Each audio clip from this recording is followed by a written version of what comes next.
আজকে যে বিষয়টা নিয়ে কথা বলার বেশি দরকার, যেহেতু আগামীতে একটা সময় আসছে যখন এই বিষয়টাকে নিয়ে মানুষ বেশি পাপে লিপ্ত হবে, এই জন্য বলছি। এটা হচ্ছে হারাম ভালোবাসা। আল্লাহ পাক বৈধ করেননি। এমনকি কথা বলার সময় আল্লাহ পাক বলেছেন একজন গায়রে মাহরাম মেয়ে যেন পর্দার আড়াল থেকে কথা বলে, কিছু চাইতে হলে যেন পর্দার আড়াল থেকে চায় এবং গলার ভয়েসটা যেন কর্কশ হয়। আল্লাহ লিমিটেশনগুলো দেখেন আর বাস্তবতা দেখেন। আল্লাহ পাকের লিমিটেশন হচ্ছে এরকম যে একজন মেয়ে যে আমার স্ত্রী নয় তার সাথে আপনি ফোনে কথা বলতে পারবেন না, প্রেমালাপ করতে পারবেন না, আপনি তার দিকে কামনার দৃষ্টিতে তাকাতে পারবেন না, আপনি তাকে স্পর্শ করতে পারবেন না, তার সাথে নির্জনে কোথাও সময় কাটাতে পারবেন না। আল্লাহর বাইন্ডিংসগুলো দেখেন। একজন নারীর সাথে ফোনে কথা বললেই কিন্তু সেক্সুয়াল সম্পর্ক হয় না, হয়। একজন গায়রে মাহরাম মেয়ের সাথে যদি আপনি বসে কফি খান তাহলে কিন্তু যৌন সম্পর্ক স্থাপিত হয়নি, এখন হয়। তারপরেও আল্লাহ রাব্বুল আলামিন বলছেন ওয়ালা তাকরাবু জিনা, এটার নাম আল্লাহ দিয়েছেন জিনা, আর বলছেন করো না এমনটা নয়, বরং ধার কাছেও যেও না। মানে একটা সীমারেখা দেয়া আছে, একটা মাঠ, এর চারপাশে একটা বাউন্ডারি দেয়া আছে। বাউন্ডারি পর্যন্ত আল্লাহ বলছেন মাঠে ঢুকো না, এমনটা বলছেন না। আল্লাহ বলছেন মাঠের বাউন্ডারির কাছেও যেও না। কথা বুঝতে পারছেন?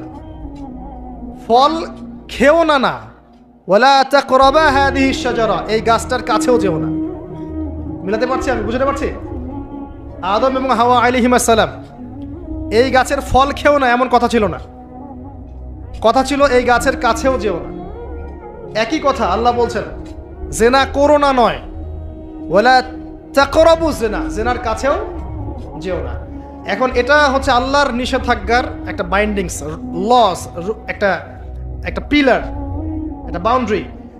আর আপনি বাস্তবতা দেখবেন ভিন্ন, যে গায়রে মাহরাম ছেলে মেয়ে এরা অ্যাডাল্ট, এদের যৌন চাহিদা আছে, সেক্সুয়াল চাহিদা আছে, একে অপরের সাথে কোনো মাহরামের সম্পর্ক নাই। এরা পড়াশোনার নামেই হোক, চাকরি বাকরির নামেই হোক, ভ্যালেন্টাইন্সের নামেই হোক, যে কোনো নামেই হোক, এরা একে অপরের সাথে মিলেমিশে একাকার। এরা কথা বলছে, কথা বলার পরে আরো কাছে যাচ্ছে, ভালোবাসার প্রণয় বিনিময় করছে, এক পর্যায়ে কফি খাচ্ছে, ডেটিংয়ে যাচ্ছে, ঘুরছে ফিরছে, এই করতে করতে করতে এক পর্যায়ে তারা হারাম জেনায়ও লিপ্ত হয়ে গেল, বিছানায় চলে গেল। এই সম্পর্কের পর দেখা যায় সম্পর্ক ব্রেকআপ, শেষ। এবং এই ঘটনাগুলোর নাম দিচ্ছি আমরা কাছে আসার গল্প। কার কাছে? যার কাছে আল্লাহ যেতেও নিষেধ করেছে, বলে আচ্ছা করা বুঝছি না। আর আমরা বলছি না, কাছে আসারই গল্প। কাছে আসার গল্প হতে পারে মায়ের সাথে, মায়ের কাছে আসার গল্প হতে পারে, স্ত্রীর কাছে আসার গল্প হতে পারে, আমার সন্তানের কাছে আসার গল্প হতে পারে, দেশের কাছে আসার গল্প হতে পারে। কিন্তু হারাম জেনার কাছে আসার কোনো গল্প হতে পারে না। কি হতে পারে? জাহান্নামের উপন্যাস হতে পারে। কি হতে পারে? জাহান্নামের আমল নামার একটা উপন্যাস হতে পারে। উপন্যাস বোঝেন না? আল্লাহ পাক এই যে কিয়ামতের মাঠে আমল নামা ছুঁড়ে দিবেন, ছুঁড়ে দিয়ে আমল নামা ঘুরতে থাকবে, কারো ডান হাতে কারো বাম হাতে। যার হাতে আমল নামা আসুক না কেন, যে হাতে আসুক না কেন, আল্লাহ পাক সবাইকে একটা কথা বলবেন, ইকরা কিতাবাক, তুমি তোমার কিতাব পড়ো, কাফা বিনাফসিকা আল-ইয়াওমা আলাইকা হাসিবা, আজকে তুমি তোমার হিসাব নেওয়ার জন্য যথেষ্ট। আমরা সবাই একটা করে উপন্যাস লিখছি, আমরা সবাই একটা করে উপন্যাস লিখছি আমলনামার, আমাদের কাজের মধ্য দিয়ে। আর এর চেয়ে ভয়ঙ্কর বিষয়টা হচ্ছে এই উপন্যাসটা আপনাকে পড়তে বলা হবে সবার সামনে। আমার কথা মনে বোঝা যায় না? আমরা একটা গল্প লিখছি আমলনামায়, উপন্যাস লিখছি, যার একটা মোমেন্ট বাদ যাচ্ছে না। এই যে এখন আমরা বসে আছি, এটা আপনার উপন্যাসে উঠে গেছে, আমলনামে উঠে গেছে। মাফ করবেন যদি কালকে আবার দেখেন যে আমলনামাকে উপন্যাস বলে যা ব্যাখ্যা করলাম তোহা, এবারে এই শব্দ দিয়ে আবার তুলকালাম করে ফেলেন না। এটা বুঝানোর জন্য বলেছি, যুব সমাজ উপন্যাস বোঝে, এই জন্য বলেছি। যুবকরা উপন্যাস বোঝেন না? আপনারা বিভিন্ন উপন্যাস পড়েছেন, যারা জেনারেল লাইনে পড়েছেন অনেক উপন্যাস পড়েছেন, এই জন্য বললাম বুঝানোর জন্যে। আমলনামা কখনো উপন্যাস নয়, যে আপনি আর আমি একটা উপন্যাস লিখছি, নিজের গল্প নিজেই লিখছি, নিজের কাজের মধ্য দিয়ে নিজের উপন্যাস নিজেই লিখছি, এবং এটার মধ্যে সবচেয়ে ভয়ঙ্কর কথা হচ্ছে এইটা সবার সামনে আমাকে পড়ে শোনাতে হবে। আমরা কি পারবো এই জেনা, এই মাদক, এই পর্নোগ্রাফি, হারাম, জুয়া, ক্যাসিনো, অন্যায়, অত্যাচার, বেনামাজি, দুর্নীতি, ঘুষ, সুদ, এইগুলোর সব কথা সবার সামনে পড়ে শোনাতে? আমরা কি পারবো আদৌ? আমরা কি প্রস্তুত? পড়তে কিন্তু হবেই ভাই, সবাইকে পড়তে হবে। আলেম, জালেম, কাফের, মুশরিক, মুনাফিক সবাইকে পড়তে হবে। ইকরা কিতাবাক, এক বচনে এসেছে, মানে এক একজন মানুষকে আল্লাহ পাক বলছেন যে তুমি তোমার বই পড়ো, তোমার কিতাব পড়ে শোনাও। কাফা বিনাফসিকা আল-ইয়াওমা আলাইকা হাসিবা, আজকে তুমি তোমার হিসাব নেওয়ার জন্য যথেষ্ট। আল্লাহ পাক আমাদেরকে কথার গভীরতা বোঝার তৌফিক দান। এই হারাম জিনিসগুলোর মধ্যে সবচেয়ে ডেঞ্জারাস এই ফ্রি মিক্সিং। ফ্রি মিক্সিং কি জিনিস? একজন বেগানা মেয়ে একজন বেগানা ছেলের সাথে মিক্স করবে। এখন আপনি কথাগুলো মনে হচ্ছে রূপকথার মতো মনে হবে, কারণ বাস্তবতার সাথে কোনো মিল নাই। বাস্তবতায় আপনি গিয়ে দেখবেন যে স্কুলে পড়ছে মাশাআল্লাহ গায়রে মাহারাম ছেলে মেয়ে, এবং নাম দিচ্ছে এরা friends, just only friends, friends only, বন্ধু, ক্লাসমেট। কিন্তু এর বয়স মাশাআল্লাহ 16, এর বয়স 20, বা এর বয়স 15, এর বয়স 18। উভয়ের যৌন চাহিদা হয়েছে বালেগ এবং বালেগা। এই বয়সে আসার আরো 5-6 বছর আগে সে বালেগা হয়ে গেছে, এবং তারা কিন্তু আলাদা আলাদা সেকশনে পড়ছে না। এমন যদি হতো মেয়েদের আলাদা স্কুল, মেয়ে টিচার, মেয়েরা পড়ছে, কোনো সমস্যা নেই, টোটালি বৈধ এবং সুন্দর, ভালো সিস্টেম। ছেলেদের আলাদা স্কুল কলেজ, ছেলেরা আলাদা পড়ছে, আলাদা, কোনো সমস্যা নেই। সমস্যা কোথায়? যখন এক ছাদের নিচে আমি সবাইকে বসিয়ে দিয়েছি এবং এরা একে অপরের সাথে মিক্স করছে। মিক্স, যেখানে আল্লাহ বলছেন কাছেও যেও না, এরা কথা বলছে, নোটটাই চেঞ্জ করছে, একে অপরের সাথে গ্রুপ স্টাডি করছে, কফি খাচ্ছে, দেখা সাক্ষাৎ করছে, ডেটিং করছে, একে অপরের সাথে যৌন মিলনও করছে, একে অপরের সাথে বসে পর্ন দেখছে, যৌন মিলন করছে, সেক্সুয়াল সম্পর্ক স্থাপন করেছে, এবং মানুষ বুঝাচ্ছে এদেরকে এই সম্পর্কটা বৈধ, ভালো সম্পর্কটা পবিত্র, পরে বিয়ে করে নিলেই হয়ে গেল। এই হচ্ছে এটা বাস্তবতা। বাস্তবতার সাথে ওয়ালা তাকরাবু জিনা আয়াতের কোনো মিল আছে? বাস্তবতা এক জায়গায়, কোরআন এক জায়গায়, এরপরে দাবি করছি আমরা মুসলিম, স্টিল আমরা দাবি করছি আমরা মুসলিম। এবং এই ফ্রি মিক্সিং এর ফলে শত শত যুবক যুবতীর ইজ্জত চলে গেছে। শত শত না, সংখ্যাটা সহস্র লক্ষ হবে, আরো বেশি হতে পারে, আল্লাহু আলাম। এগুলো তো প্রকাশ্য, গোপনে যে কত কি হচ্ছে আপনি তো জানেন না। যে সন্তান, যে মেয়েটাকে আপনি ছোট মনে করছেন, অলরেডি যে সে কতগুলো ছেলেকে এভাবে ছেলে বদল করতে করতে করতে করতে করতে করতে এই জায়গায় আসছে আপনি জানেনই না। যে ছেলেটাকে আপনি ছোট্ট মনে করছেন, এ যে কতগুলো গার্লফ্রেন্ড চেঞ্জ করতে করতে এই জায়গায় আসছে আপনি জানেন না। এবং এগুলোকে সে মনে করছে পবিত্র সম্পর্ক, কোনো সমস্যা নাই। কোনো কোনো ক্ষেত্রে দেখা যায় হিন্দু মুসলিম তারাও প্রেম করছে, বন্ধু বান্ধব, এবং তার কনসেপ্টটা হচ্ছে এমন যে সমস্যা নাই, পরে বিয়ে করে নিব, এটা চলছে। এবং এদেরকে আমরা উস্কে দিব এভাবে যে 14 ফেব্রুয়ারিতে তোমরা অবাধে মেলামেশা করতে পারো, কোনো সমস্যা নেই, বরং এটা হচ্ছে তোমাদের মত প্রকাশের স্বাধীনতা। এবং আমরা এটাও বুঝাবো ওদেরকে যে যারা এগুলোর বিরুদ্ধে বলবে তারা মৌলবাদী, তারা সমাজের উন্নতি, অগ্রগতি, প্রগতি চাচ্ছে না। তারা চাচ্ছে না তোমরা এগিয়ে যাও, বরং তারা তোমাদেরকে পিছিয়ে দিতে চাচ্ছে। কোথায় এগিয়ে নিচ্ছি আমরা এদেরকে? আমি জানি কোথায় নিচ্ছেন, এক্স্যাক্টলি বলতে পারবো কোথায় নিচ্ছেন। ইলাল নার, জাহান্নামের দিকে, জাহান্নামের দিকে এগিয়ে নিচ্ছেন, আর কোনো দিকে নয়। আসেন, এই মিক্সিংটা এখানে শেষ হলো না। এরপরে যখন সে কলেজ লাইফে গেল, সেখানেও দেখবেন সেম দৃশ্য, একই অবস্থা। দেখা যায় কলেজে মাঝে মাঝে আন্দোলন হয় না? আন্দোলনে দেখবেন যে ছেলে মেয়ে একসাথে, ছেলের কাঁধে, মেয়ের কোলের মধ্যে ছেলে মাথা দিয়ে স্লোগান দিচ্ছে, মনে হচ্ছে যেন স্ত্রী। সুবহানাল্লাহ। হ্যাঁ, দেখবেন বিভিন্ন আন্দোলনের সময় দেখবেন কলেজ বিশ্ববিদ্যালয়গুলোতে, আমরা তো পড়েছি, আমরা তো বলতে পারবো, আন্দোলন হচ্ছে, বান্ধবী বসে আছে, বান্ধবীর কোলে মাথা দিয়ে বন্ধু, মনে হচ্ছে যেন স্ত্রী না পাবলিক প্রপার্টি, আল্লাহ ভালো জানে। পাবলিক প্রপার্টি, যে কেউ ভোগ করতে পারে। এটা কলেজে শেষ থাকলো না, ইভেন স্কুল কলেজের মধ্যে দেখবেন যে আপনি টিচার একজন পড়াচ্ছেন, পুরুষ টিচার, এর চারপাশে মেয়েরা গোল করে বসে আছে ব্যাচ। পুরুষ টিচার মেয়েদের ব্যাচ পড়াচ্ছেন, মেয়েরা সবাই তার গায়ের মাহরাম। দর্শনটা এখানে এরকম না, এরা তো আমার মেয়ের মতো, এরা তো আমার মেয়ের মতো, জাস্ট এইভাবে, তুমি তো আমার মেয়ের বয়স। কথা বুঝতে পারছেন? তুমি তো আমার মামনির মতো। আর ওই মেয়েকে বোঝানো হচ্ছে টিচার তোমার বাবার মতো।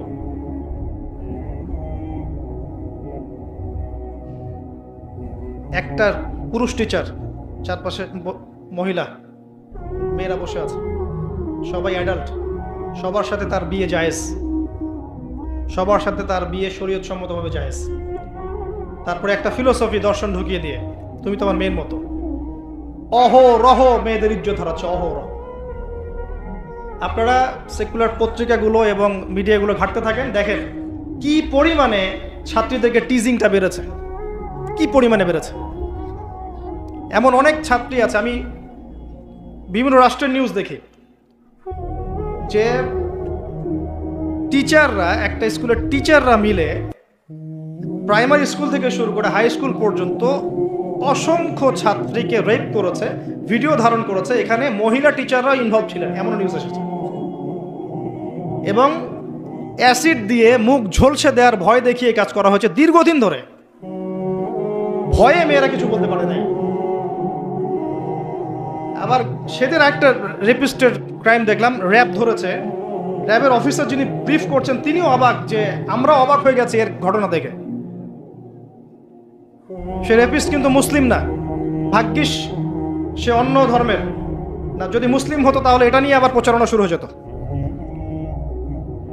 আমি তার ধর্মের নাম বলবো না, আমি জানি তার ধর্ম এটা শিক্ষা দেয় না, যেভাবে ইসলাম এটা শিক্ষা দেয় না, অন্য ধর্ম এটা শিক্ষা দেয় না। সে কি করেছে, রেপ করার পরে মেয়ে যেন গর্ভবতী না হয় সে সেভাবে তার শারীরিক একটা মানে মেডিকেল ট্রিটমেন্ট করিয়েছে। আমি জানি না, আসলে আমি এইসব বিষয়ে খুব একটা ভালো জানি না। এমন কিছু পদ্ধতি এখন নাকি বের হয়েছে যে যৌন সম্পর্ক স্থাপন করলেও কনসেপ্ট করবে না, ছেলে তার মধ্যে সেটা করিয়েছে, যাতে সে গণহারে রেপ করতে পারে, একটার পর একটা, কেউ প্রেগনেন্ট না হয়। র্যাবের অফিসার ব্রিফ করছেন, দেখেন ভিডিও, ফ্রি মিক্সিং। যেখানে যাবেন, কলেজে আপনি যাবেন, আবার দেখবেন কখনো কখনো যে ছেলেদের ব্যাচ পড়াচ্ছে মহিলা টিচার, ছেলেদের ব্যাচ মহিলা টিচার। তুমি তো আমার ছেলের মতো, আর তাকে শেখানো হচ্ছে যে সে তো তার মায়ের মতো। আবার আমাদের ঢাকা শহর অত্যাধুনিক যে প্রতিষ্ঠানগুলো আছে, সেখানে গিয়ে দেখবেন যে ফর্মাল ড্রেসে মিস ক্লাস নিচ্ছে, formal dress, shirt pant tie. বিভিন্ন জায়গায় গিয়ে দেখবেন মহিলারা এভাবে শার্ট প্যান্ট গেঞ্জি জিন্স পরে ঘুরে বেড়াচ্ছে, শপিং মলসে, এয়ারপোর্টে, ওইখানে এইখানে সব জায়গায় চারপাশে। এটা তো ফ্রি মিক্সিং এর সাথে আরেকটা পাপ হলো কি, নবী সাল্লাল্লাহু আলাইহি ওয়াসাল্লাম বলেছিলেন যে শেষ জামানে এক শ্রেণী মেয়ে বের হবে যারা কাপড় পরেও নগ্ন থাকবে। এরা সেই ক্যাটাগরি যাদের ব্যাপারে আল্লাহ রাসূল বলেছেন তারা জান্নাতে যাবেও না, জান্নাতের গন্ধ পাবে না। শুধু ফ্রি মিক্সিংটাই সমস্যা না, এবং এটা শুধু স্কুল এবং কলেজে সীমাবদ্ধ নেই, চাকরির ক্ষেত্রেও দেখবেন সেই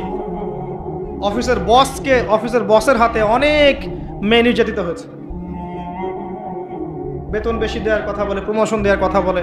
আর মেয়েরা তো একটু অবলা জাতি হয়, একটু অবলা হয়, তাদের একটু মায়া মহব্বত বেশি থাকে, ইমোশনটা বেশি থাকে, তারা খুব বেশি কনভিন্স হয়ে যেতে পারে।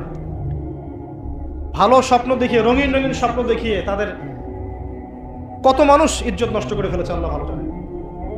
এরপরেও দেখবেন, এই সমস্যার পরেও দেখবেন তার উপরে আবার আছে পর্নোগ্রাফি। মানে মানুষ রাতের বেলা শুয়ে শুয়ে নগ্ন মুভিজ দেখছে আর দেখছে, দেখছে আর দেখছে। এটাকে উপরের লেভেল থেকে বন্ধ করার কোনো প্রয়াস নেওয়া হয়নি এখন পর্যন্ত। এমন অনেক কান্ট্রি আছে এই বিশ্বের মধ্যে যারা কিন্তু ইন্টারনেট সেকশনটাকে নিয়ন্ত্রণ করে। সব সাইট আমার দেশে চলতে পারবে না। ইভেন আমরা যে হারে ফেসবুক চালাই, চাইনিজরা কিন্তু এভাবে চালায় না। ওদের সামাজিক যোগাযোগ আলাদা মাধ্যম আছে। জানেন সব জায়গায় একটা রেস্ট্রিক্টেড ব্যবস্থা আছে। পর্নোগ্রাফি যেগুলো দিয়ে ব্লু ফিল্মস দেখানো হয় সারা দেশের মানুষকে, একটা জাতির মানুষকে, এটা তো অ্যাটলিস্ট বন্ধ করা যেত। এটা বন্ধ করাটা তো নিঃসন্দেহে কোনো মৌলবাদী কাজ নয়, সন্ত্রাসী কাজ নয়, জঙ্গিবাদী কাজ নয়, তাই কি? এটা যখন আপনি দেখছেন সারাদিন ধরে, সারা রাত ধরে, এই ছেলেপেলেটা ম্যাক্সিমামই আসক্ত এগুলোতে। ইভেন এখন মেয়েরাও এগুলো দেখে। আপনি সেকুলার মিডিয়াগুলো রিপোর্টগুলো দেখেন, তারাই বলছে এগুলো। স্কুলে গিয়ে মেয়েদের ইন্টারভিউ নিচ্ছে, তোমরা কি এটা দেখো? মেয়েরা বলছে যে হ্যাঁ আমরাও দেখি, আমরাও কথাবার্তা বলি যে নতুন একটা আইটেম আসছে, এটা দেখ, এভাবে তারা কথা বলছে ক্লাসের মধ্যে। তো যখন ছেলে মেয়েরা এগুলো অবাধে দেখবে, যুবক যুবতী কিশোর কিশোরীরা, এরপরে আবার ফ্রি মিক্সিং, তার উপরে আবার বেহায়াপনা, নগ্নতা, পোশাক আশাকের পর্দার বালাই নাই, তখন আপনি চিন্তা করেন সমাজটা কি হইতে পারে। আবার এগুলোকে আমরা দিবসের মধ্য দিয়ে উৎসাহিত করছি, কাছে আসার গল্প, আসো আরো জানা করো। কোথায় ইসলাম আর কোথায় কোরআন আর কোথায় সেই পর্দার, কোথায় কি? আর ওই যে দেখেন একটা মেয়ে মুস্কান,